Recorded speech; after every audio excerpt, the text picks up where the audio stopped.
Okay, so ito po yung bago natin langis. So, ipapakita ko po sa inyo na ito pong langis, closer is hindi naman po siya kumukulo or wala kayo makikita mga bubbles.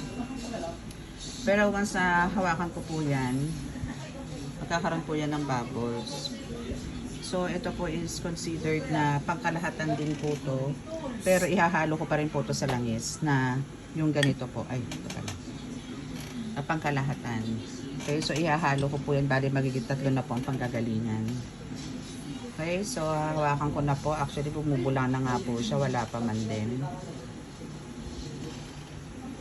Hawakan ko na po siya para makita nyo kung siya ay nabula.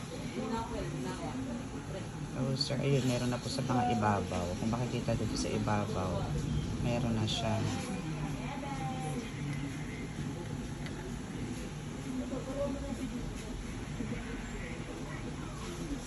Ayan, nagbabubbles na po siya. So, meaning po, yung energy ko po is pumapasok na po dito sa loob. Ayan, pumapasok na po siya sa loob. Ayan, kung nakikita nyo po, closer. Ayan. Pero actually ito, pang ano ko na po to, pang 4 na hawak ko na po to. Yung unang-una po to is talaga pong ang lakas. Buksan ko po para makita nyo yung ibabaw. Kung ano yung bubbles na meron siya sa ibabaw. Ayan, i-bubbles siya. Ayan yung bubbles. Bubbles or bula na tinatawag ng ibang manggagamot. Ayan. Diba? Mas nagagalit siya. Ayan, mas bumubula siya. Ayan na, ang dami na nila. Happy New Year! Ayan, ganyan po siya. Makikita nyo closer, ayan po yung bula. Okay?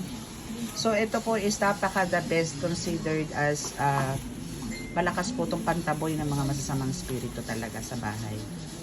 Baka po gumawa ako ng separate na bote nito para po doon sa mga tipong pagka may balak, may plano kayo lumabas, hahawakan nyo lang po ito.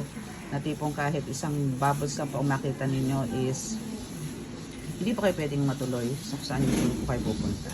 Ayan, laki ng buwaw ng ano. Okay? So, yan. So, this is very magical din. Wala naman pong apo yan sa ilalim o lamesa po yan. Para po yan ay kumulo. Or kumula. Okay? So, pasensya na po kayo sa motor. Ayan po yung bubbles niya. Tignan nyo. May isang yun, mga bubbles po yan. And ito po yun sa ibabaw. O, diba? Fabulous. So, diba? Praise God. Meron na naman po tayong bagong langis. Ayan. Okay? Thank you. And God bless us all. Bye.